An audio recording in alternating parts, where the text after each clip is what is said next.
Welcome to crime reporter. ನಿಮ್ಮ ನಡುವೆನೇ ಇದ್ರೂ ಪೂರ್ತಿಯಾಗಿ ಕಾಣಲ್ಲ ಈ ಪಾತಕ ಲೋಕ. ನಮ್ಮ ಕ್ರೈಮ್ ರಿಪೋರ್ಟರ್ ಟೀಮ್ ಕ್ರೈಮ್ ಬೀಟ್ಗೆ ಇಳಿದ್ರೆ ಪಾತಕಗಳು ಬಯಲಾಗ್ತವೆ, ಪಾತಕಿಗಳು ಸಿಕ್ಕಿ ಬೀಳ್ತಾರೆ, ಪೊಲೀಸರು ಕುತ್ಕೊಂಡು ಕತೆ ಹೇಳ್ತಾರೆ. ಬನ್ನಿ, ಇಂತಹ ಅಪರಾಧ ಜಗತ್ತಿನ ಕುರಿತ ವಿಭಿನ್ನ ನೋಟವೇ ಈ ಕ್ರೈಮ್ ರಿಪೋರ್ಟರ್. ಗಟ್ಟಿತನ ಇರಬೇಕು ರೀ, ಅದರಲ್ಲೂ ಹುಡುಗಿರು ಮೆಂಟಲಿ ಸ್ಟ್ರಾಂಗ್ ಇರಲೇಬೇಕು.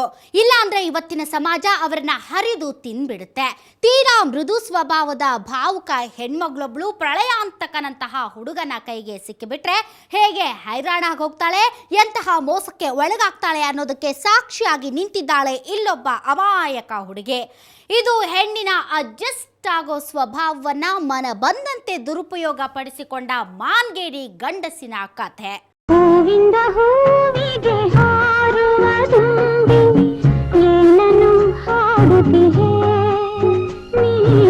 ಏನನ್ನು ಹಾಡುತ್ತಿದೆ. ಹುಡುಗಿನ ಹೂವಿಗೆ, ಹುಡುಗರನ್ನ ದುಂಬಿಗೆ ಸುಮ್ಮನೆ ಹೋಲಿಸಿಲ್ಲ ನೋಡಿ. ನಿಜಕ್ಕೂ ಹೃದಯವಂತ ಹೆಣ್ಣು ಹೂವಿಗಿಂತ ಸುಂದರಿ, ಕೋಮಲೆ. ಝೇಂಕರಿಸುವ ದುಂಬಿಯಷ್ಟೇ ಗಡಸು, ನಿಯತ್ತಿಲ್ಲದ ಗಂಡಸು. ಈ ಹೆಣ್ಣು ಗಂಡಿನ ಹೋಲಿಕೆಯ ಹಾಗೆ ಅದೆಷ್ಟು ಜನ ಇದ್ದಾರೋ ಗೊತ್ತಿಲ್ಲ. ಈಗ ನಿಮ್ಮ ಮುಂದೆ ಕಾಣ್ತಿರೋ ಜೋಡಿ ಮಾತ್ರ ಪಕ್ಕಾ ಹೂವು ಮತ್ತು ದುಂಬಿನೇ. ಈಕೆ ತುಂಬಾನೇ ಭಾವುಕ ಹುಡುಗಿ. ಇವಳಿಗೆ ಜೊತೆಯಾದವನು ಪಕ್ಕಾ ಫ್ಲರ್ಟ್. ಹೂವಿಂದ ಹೂವಿಗೆ ಹಾರೋ ದುಂಬಿ. ಮಾತಲ್ಲೇ ಮನೆ ಕಟ್ಟಿ, ನೋಟದಲ್ಲೇ ಮರಳು ಮಾಡಿ, ಒಮ್ಮೆಲೆ ಮಾಡಬಾರ್ದೆಲ್ಲ ಮಾಡಿ ಮುಗಿಸೋ ಮಹಾಚಾಲಾಕಿ. ಒಂದೇ ತಿಂಗಳಲ್ಲಿ ಇಬ್ಬಿಬ್ಬರನ್ನ ಮದುವೆ ಮಾಡ್ಕೊಂಡ್ಬಂದು 2 ಜಡೆಗಳನ್ನ ಒಟ್ಟಿಗೆ ಸೇರಿಸಿ ಸಂಸಾರ ಮಾಡ್ತಿದ್ದಾನೆ ಅಂದ್ರೆ ಅವನೆಂಥವನಿರ್ಬೇಕು ಲೆಕ್ಕ ಹಾಕಿ. ಈ ಮಹಾಪಟಿಂಗನ ಮದುವೆ ಸ್ಟೋರಿಯ ಡೀಟೇಲ್ ಅನ್ನ ನೀವು ನೋಡ್ಲೇಬೇಕು.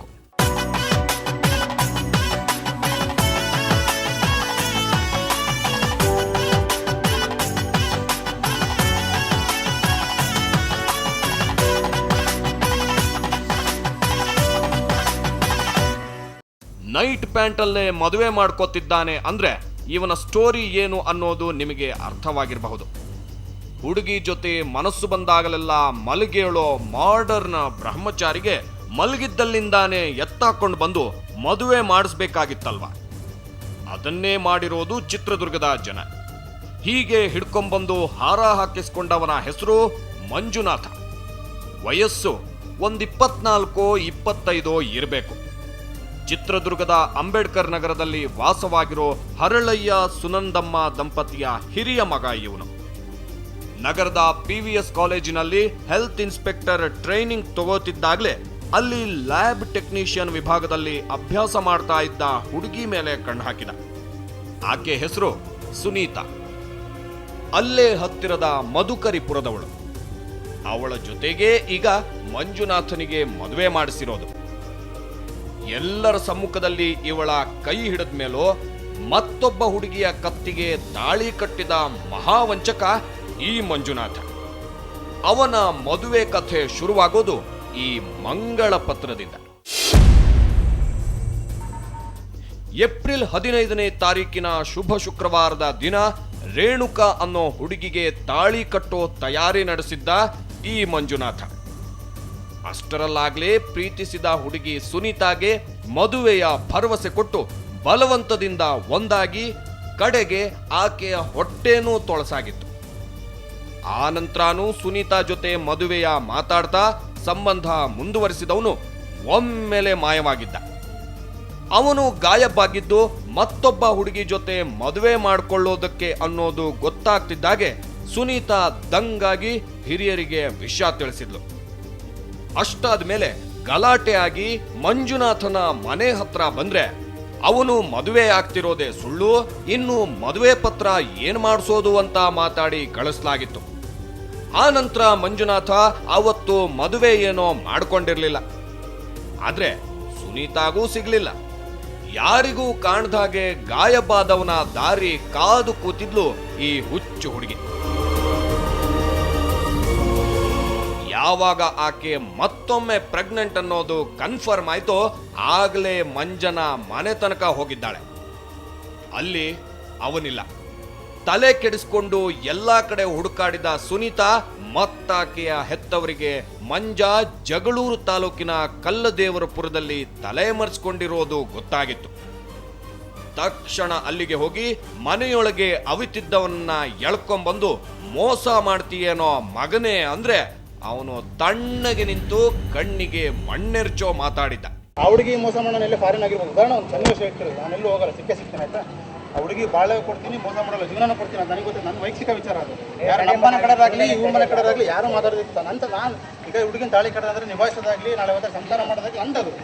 ಇವತ್ತು ಬಂದು ಹೇಳ್ಬಲ್ರಿ ಅಷ್ಟೇ, ಬೇರೆ ಯಾರು ಅದಕ್ಕೆ ಈಗ 10 ರೂಪಾಯಿ ನನಗೆ ಕಷ್ಟ ಆಯ್ತು ನಾನು ನೆನ್ಸಿದಾಗಲಿ ಅಂತ ಕೊಡಕ್ಕಾಗುತ್ತಾ? ಹಿಂಗೆಲ್ಲ ಹಿಂಗೆ ಹೋಗ್ರಮ್ಮ ಅಂತ ಹೇಳ್ಬೋದು ಅಷ್ಟೇ. ಯಾರು ಕೂಡ ಒಳ್ಳೆ ದಾರಿ ಅಲ್ಲ, ಆ ದಾರಿ ನಡ್ಸ್ಕೊಂಡು ಹೋಗೋಕ್ಕಾಗಲ್ಲ, ನಾವು ಹೋಗೋದು ಆ ದಾರಿ. ಹೀಗಾಗೈತಲ್ಲ ಸಮಸ್ಯೆ. ನಾನು ಆ ಹುಡುಗಿ ಒಂದು ಎಳ್ಳು ಕಾಳಷ್ಟು ತೊಂದರೆ ಕೊಡೋಣ. ಹಂಗಿದ್ದಾಗ ಯಾಕೆ ಮದುವೆ ಮಾಡ್ಕೊಳ್ಳಲ್ಲ?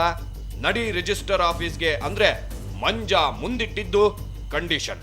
ಒಂದೇ ಕಂಡೀಷನ್, ಹುಡುಗಿ ನಾನು ಮದುವೆ ಮಾಡಿದ್ರೆ 8ನೇ ತಾರೀಕು ನನ್ನ ತಂಗಿ ಮದುವೆ ಇದೆ. ನಾನು ಮದುವೆ ಆಗಿರ್ತೀನಿ ಡೌಟ್ ಇದೆ ಅಂತಂದ್ರೆ ಇಡೀ ಡಾಕ್ಯುಮೆಂಟ್ಸ್ ಎಲ್ಲ ಇದೆ, ತೋರಿಸ್ತೀನಿ ನಾನು. ಆಯ್ತಾ? ಈಗ ಆಗೋದಿಲ್ಲ ಸುನೀತಾ, ಅದು ನಾನು ರಿಕ್ವೆಸ್ಟ್ ಮಾಡ್ಕೊಂತೀನಿ ಅಂದ್ರೆ ಅರ್ಥ ಮಾಡ್ಕ.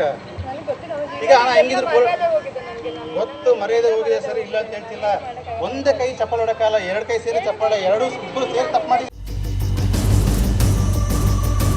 ಬಲೆ ತಿಳ್ಕೊಂಬಿಟ್ಟಿದ್ಯಾ ಬಿಡಪ್ಪ. ಹೋಗ್ಲಿ, ಈಕೆಗೊಂದು ಹಾರ ಹಾಕ್ಬಿಡು. ಮದುವೆ ಮಾಡ್ಕೊಂಡ್ಬಿಟ್ರೆ ಮತ್ಯಾರು ನಿಮ್ಮನ್ನ ಕೇಳೋದಕ್ಕೆ ಬರಲ್ಲ ಅಂದ್ರೆ ಸಾಹೇಬ್ರು ಫುಲ್ ಗರಂ. ಕನ್ಸಂಟ್ ಲಾಯರ್ ಇದ್ರೆ ಎಲ್ಲ ಕೋರ್ಟ್ ಕಚೇರಿ ಎಲ್ಲ ಇಟ್ಟಿದ್ದು, ಬೇಕಾದ್ ಮಾಡ್ಕೊಂಡು ನಾನು ಆಗಲ್ಲ ಅಷ್ಟೇ. ಏನು ಹೇಳ್ತೀವಿ ಹೋಗಿದ್ದಕ್ಕೆ? ಅಯ್ಯೋ ದೇವ್ರೆ, ಮಾಡಬಾರದನ್ನ ಮಾಡಿ ಈಗ ಅವಾಜ್ ಹಾಕಿದ್ರೆ ಕೇಳೋರು ಯಾರು? ಕಟ್ಟೋ ಮಗನೇ ತಾಳಿ ಅಂತ ಸಿಟ್ಟಿಗೆದ್ದ ಜನ ಮಂಜುನಾಥನ ಮೇಲೆ ಎರಗೋದಕ್ಕೆ ಬಂದ್ರು. ಆಗ ಅವನ ಪರ ನಿಂತು ಅವನೇನು ಮದುವೆ ಆಗಲ್ಲ ಅನ್ನ, ನೀವು ಅವನಿಗೇನು ಮಾಡಬೇಡಿ ಅಂತ ವಹಿಸಿಕೊಂಡು ಬಂದವಳು ಈ ಪ್ರೀತಿಯಲ್ಲಿ ಕುರುಡಾದ ಹುಡುಗಿ ಸುನೀತಾ. ಹಾಗಂತ ಈಕೆ ಕೂಡ ಮಂಜನಿಗೆ ಟೈಮ್ ಕೊಡೋದಕ್ಕೆ ಒಪ್ಲಿಲ್ಲ. ತಾಳಿ ಕಟ್ಬಿಡು ಅಂತ ಪ್ರೀತಿಯಿಂದಲೇ ಮನವರಿಕೆ ಮಾಡ್ತಿದ್ದು.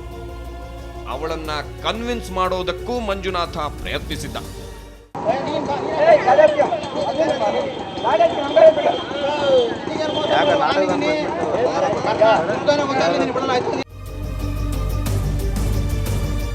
ಏನೇ ಆದ್ರೂ ಹುಡುಗಿ ಒಪ್ಪೋ ಸ್ಥಿತಿಯಲ್ಲಿರಲಿಲ್ಲ.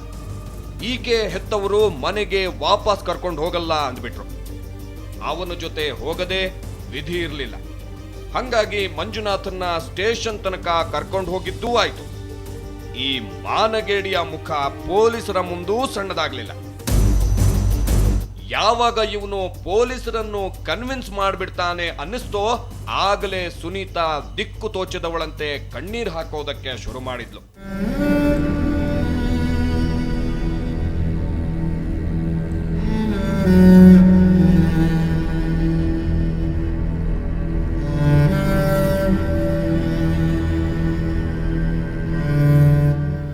ಪಾಪ ಅಳದೆ ಏನ್ ಮಾಡ್ತಾಳೆ?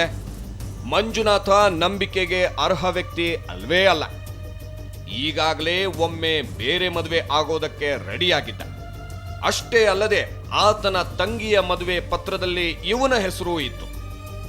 ಈತ ಮತ್ತೆ ಅದೇ ರೇಣುಕಾ ಜೊತೆ ಮದುವೆಯಾಗೋ ತಯಾರಿ ನಡೆಸಿದ್ದ.